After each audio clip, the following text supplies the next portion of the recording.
look into it more. It'd be great. Okay, let's get to issue number 3.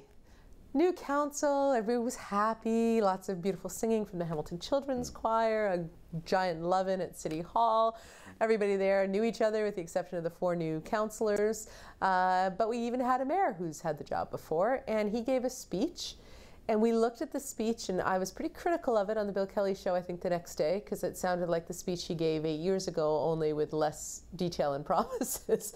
But when we actually tried to show you a clip from the O show tonight, it took us a lot of work to find anything substantive. Here's the best we could come up with, and then we'll discuss. Hamilton voters have sent us to City Hall with a very strong message. We must work together, collaboratively, as a team, to move Hamilton forward by doing all we can to build a strong economy. We're doing all we can to ensure we provide maximum value to taxpayers, by doing all we can to be more transparent and accountable to our citizens, and by digging deep within ourselves to find creative, innovative, workable solutions that will help us build and maintain our precious infrastructure in a responsible and efficient manner. Hamilton voters have sent us to City Hall with another more sobering message, that many citizens are disinterested and disengaged in our civic affairs. This is a trend we need to reverse, and we can start by creating an equity and inclusion lens that will level the political and community leadership playing field in Hamilton. As a council, we must do all we can to engage people in what's happening in their community and to bring a clear focus on the issues that really matter to people. We've been entrusted by the people with a mandate to create greater awareness and to empower Hamiltonians to find a renewed pride in their city and to be part of the creative and innovative solutions that will energize each and every one of us in building a personal stake in our future. Loren, before I rant? I was there. I didn't stick around for Mayor Fred's speech. I was there helping set up the catering that night. Do you think you missed anything? Having seen that clip? No. It was platitudes. No, of course. It was just about every $5 word mixed with every used, tired, recycled platitude. Innovation. Oh my God, a lens of this and a blah blah and engagement. You know what, if you want to engage the public, how about you actually motivate and inspire? They say in an election campaign, you're supposed to be low on specifics. It's not the time to tell people anything they can pin you to. I think that might have worked actually for Fred to a certain degree. But it's the inaugural address. And I know people are going to be like, Laura, stop talking about Toronto. We talked about how great Mayor Bertina looked compared to Rob Ford. So let me talk about how the inaugural speech by John Tory, the Mayor of Toronto, was compared to Fred's. Fred's, I think, was like 8 minutes of thank yous off the top. John Tory was broadcast live, got right down to it. Here's what we're going to do. Here's how we're going to do it. Here's the bottom line. This is how I'm going to run things. And then, as we know, there's been policy announcements coming out every day out of that office.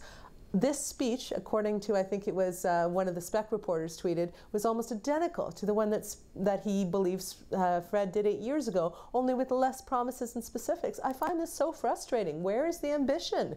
You know, Fred is a good guy. He'll probably be a good mayor. I hope he's learned a lot in the time he's had off. But come on. This was an opportunity to do something, and I don't think he did anything with it. Do you? Laura, I think you lament some things that can't be helped. At the end of the day, you can't teach chicken to be pork, and when you criticize Bertina for being Bertina, it's the same as criticizing Fred for being Fred. Which is what? Fred gave the speech that we would expect from Fred, and he is the mayor that we chose because we knew who and what he is. Mm-hmm. And he is not a tremendous speaker who is going to pound the table a la Christofferson, and he didn't run on a clear vision of specific promises like Deanne might have before that. Like, we're getting the speech that makes sense to the man that we knew who is our mayor. It's not so bad. That's what we wanted. He used the words collaborative, cooperative, and the other C, I forget what it was, consultant, I don't know what it was years ago. It's the exact same thing. I remember the speech from the chamber years ago. And we saw problems with that actual speech coming to fruition during his term as mayor. So I know you're playing this whole hands off, we get what we get kind of attitude, Loren, but I'm not satisfied with that. Any other speech from Fred. What do you want him to say about public transit? He ran during an election saying, I don't know, we'll check it out once I get elected.